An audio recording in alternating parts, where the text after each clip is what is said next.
আপনার কাছে কি বৈধ ভোটার কার্ড আছে? তবুও কি আপনি এবার ভোট দিতে পারবেন না? ডিলিটেড ভোটারদের নিয়ে রাজ্যের মুখ্য নির্বাচনী আধিকারিক মনোজ কুমার আগরওয়াল এক চাঞ্চল্যকর তথ্য দিয়েছেন।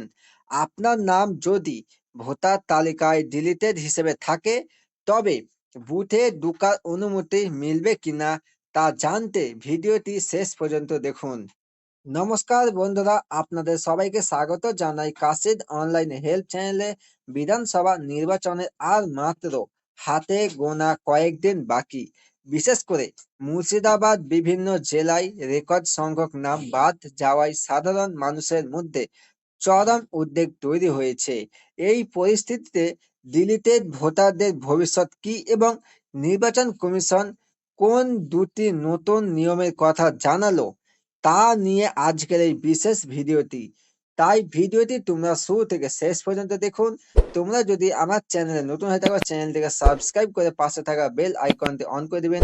ভিডিওটি ফেসবুক পেজটি দেখলে পেজটিকে ফলো করতে ভুলবেন না। চলুন ভিডিওটি শুরু করা যাক। তো দেখুন, ডিলিটেড ভোটারদের নিয়ে সিওর বার্তা।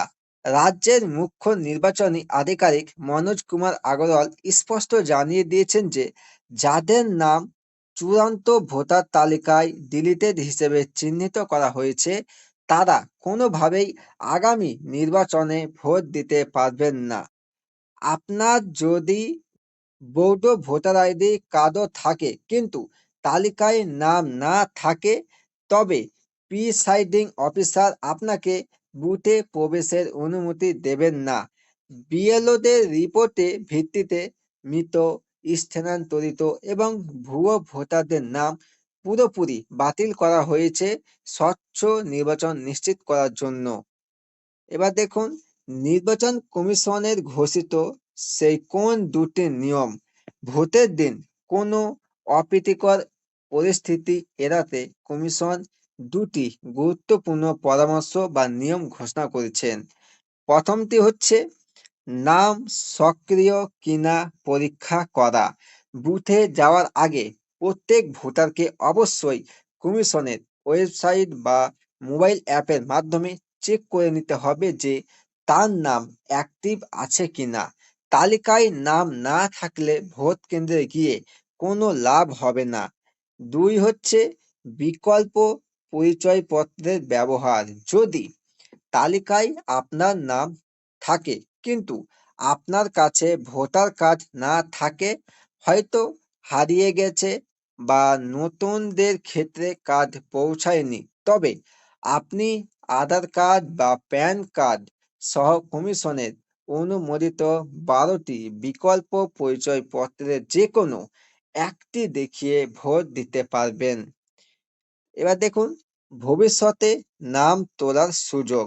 মনোজ আগরওয়াল আরো জানিয়েছেন যে বর্তমানে বা তাৎক্ষণিকভাবে নাম তোলার সুযোগ না থাকলেও আগামী দফার নির্বাচনের আগে ভোটাররা পুনরায় নাম তোলার জন্য আবেদন করতে পারবেন। তাই যাদের নাম এবারে বাদ পড়েছে, তারা নির্বাচনের পর নির্দিষ্ট ফর্মে আবেদন করার জন্য প্রস্তুতি নিয়ে রাখুন। এবারের নির্বাচন স্বচ্ছ ও জাল ভোট মুক্ত করতে কমিশন কঠোর ব্যবস্থা নিচ্ছে। সুতরাং বন্ধুরা, বুথে যাওয়ার আগে নিজের নাম অনলাইনে অবশ্যই চেক করে নিন। ভিডিওটি ইনফরমেটিভ মনে হলে লাইক করুন এবং মুর্শিদাবাদ সহ সমস্ত জেলার বন্ধুদের সাথে প্রচুর পরিমাণে শেয়ার করুন, যাতে কেউ গিয়ে হয়রানির শিকার না হন।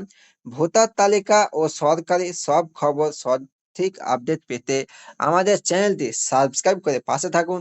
দেখা হচ্ছে পরবর্তী আপডেটের সঙ্গে। ততক্ষণ আপনারা সুস্থ থাকুন, ভালো থাকুন। ধন্যবাদ।